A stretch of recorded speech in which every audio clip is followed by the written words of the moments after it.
क्रिस्त में प्यारे भाइयों और बहनों, आप सबों का जयसु। हमारे प्रभु यीशु क्रिस्त की कृपा तथा शांति आपके एवं आपके परिवार के साथ रहे। आज से दुनिया में फैली हुई माता कलीसिया एक नया वर्ष मना रही है, यानी आगमन काल। आगमन काल का अर्थ क्या है और क्यों हम आगमन काल मनाते हैं? प्रिय विश्वासियों, आगमन का यह शब्द लैटिन भाषा से आता है। In Latin language advent means एडवेंटुस, मतलब कमिंग, आना है, आने वाला है, आ रहा है।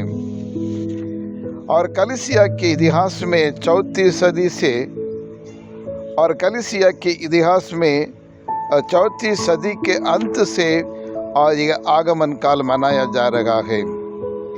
क्रिसमस की तैयारी में नवंबर 14 तारीख से और 24 दिसंबर तक मंडे, ट्यूसडे और वेडनेसडे आदि दिनों में उपवास, तपस्या एवं प्रार्थना रखते हुए तैयारी करते थे। आगमन काल क्यों मनाना है? आगमन काल इसलिए मनाना पड़ता है क्योंकि यह महा खुशी का पर्व है। ईश्वर मनुष्य धारण करके हमारे बीच में आकर बसे हैं।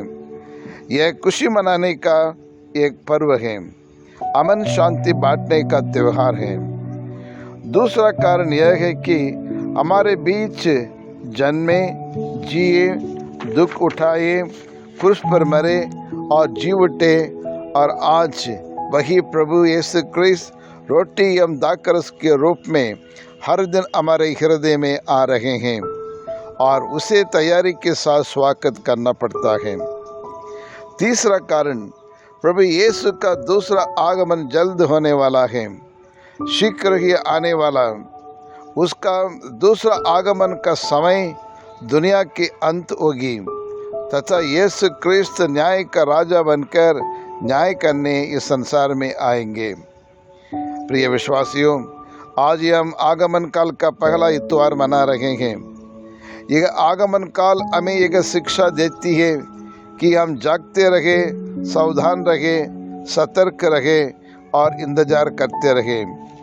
प्रिय विश्वासियों, इंतजार का फल मीठा होता है, लेकिन जागते रहना और इंतजार करने से श्रेष्ठ है। जागते रहने का मतलब न सिर्फ बेसब्री से इंतजार करना, बल्कि पूरे होश और अवश्य में रहकर अपना कार्य करना तथा अपने कर्तव्यों को निभाना है।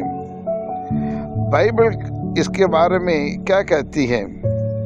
मत्ती के सुसमाचार अध्याय 26 पद 40 में प्रभु यीशु अपने प्रेरितों को देखकर एक सवाल पूछते हैं, क्या तुम लोग घंटे पर भी मेरे साथ नहीं जाग सके? जागते रहो और प्रार्थना करते रहो। जब शिष्य लोग नाव पर सवार थे, तूफान आंधी के चपेट में आकर मरने वाले थे, लेकिन उस समय प्रभु यीशु जाग गए और उन्हें बचा लिया। इसका मतलब जागते रहना, चौकसी रहना क्रिस्तियों के लिए अनिवार्य है, क्योंकि बाइबल कहती है मत्ती के सुसमाचार अध्याय 24 पद 42, इसलिए जागते रहो क्योंकि तुम नहीं जानते हो कि तुम्हारे पास किस दिन प्रभु आएंगे। यानी जागते रहना कलीसिया का मूल उपदेशों में से एक है। इसलिए संत रोमियो के नाम संत पौलुस का पत्र अध्याय 13 और पद 11 कहता है, आप लोग जानते हैं कि नींद से जागने की घड़ी आ गई है। आप लोग जानते हैं कि नींद की जागने की घड़ी आ गई है। पहला कुरिन्थियों अध्याय 16 वाक्य 13, आप लोग जागते रहें, विश्वास में दृढ़ रहें और साहसी तथा सामर्थ्य बने रहें। और पहला थिस्सलुनीके अध्याय 5 और पद संख्या 6 कहता है, इसलिए हम दूसरों की तरह नहीं सोए बल्कि जागते हुए सतर्क रहे। विश्वासियों, कृष्ण प्यारे भाई और बहनों, जागते रहने से पूरी तैयारी नहीं होती है, इसके साथ साथ हमें प्रतीक्षा करना चाहिए कब तक? हमारे प्रभु यीशु क्रिस्त संसार में आने तक। जैसे आप जानते हैं कि किसी के लिए प्रतीक्षा करना उतना आसान है, पर यह एक चुनौतीपूर्ण जीवन के बारे में बतलाता है। दोस्त, इस्राएल लोग दूसरे देश पर गुलामी से कई वर्षों तक बेसब्री से इंतजार करते थे। वे लोग प्रतीक्षात मसीह के आगमन के लिए तरस रहे थे, गुलामी से रिहाई होने के लिए तरस रहे थे, और इसी इंतजार के बारे में आने वाला यह 3 सप्ताह के पाठ जो हैं वह नबी यशायाह ग्रंथ से लिया गया है। आज का पहला पाठ भी इसी के बारे में बतलाता है। भले हम पापी हैं, गुनहगार हैं, हमारी गलती है, कमजोरियां हैं, फिर भी प्रभु ने अपनी कृपा से हमें क्षमा करते हुए और विश्वास के साथ और उन्हें स्वीकार करने के लिए हमें यह संदेश देता है।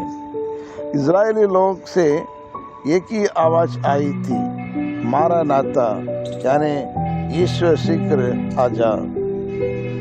अब उन लोगों के समान हमें भी प्रभु के आगमन के लिए उचित सोच, प्रतीक्षा, इंतजार, तरसना, जागते रहना आदि गुण की जरूरत होती है। आज का सुसमाचार का पहला शब्द ही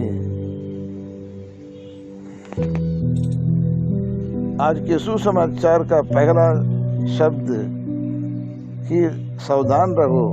यह शब्द 3 बार यहाँ उपयोग किया जाता है, क्योंकि हमें सावधान रहना चाहिए, क्योंकि ईश्वर ने हम में से हर एक व्यक्ति को कुछ जिम्मेदारी, कुछ टैलेंट्स दिया है, और उसका लेखा जोखा हिसाब लेने के लिए और प्रभु यीशु क्रिस्त इस संसार में आएंगे। जो लोग उस रात को जागते रहते थे, वही लोगों की जान बच गई थी और उन्हें मुक्ति मिली। नबी एलियस 40 दिन रात होरे पर्वत पर पैदल चलने के बाद भी थकने के बावजूद जागते रहने से और उस हवा में और प्रभु का दर्शन पाया। जी हाँ प्रिय भाइयों और बहनों, हमें भी हमारे पापमय जीवन को त्याग कर प्रभु के लिए सदैव जागते रहकर और सतर्क रहकर और आध्यात्मिक रूप से तैयार रहें। हम प्रार्थना करेंगे। सर्वशक्तिमान पिता परमेश्वर, हम आपको धन्यवाद देते हैं प्रभु। हम तेरी आराधना करते हैं, तेरी स्तुति करते हैं, और क्योंकि तू ये हमारा उद्धारक है, आगमन काल में आपके नज़दीक पहुंच सकें।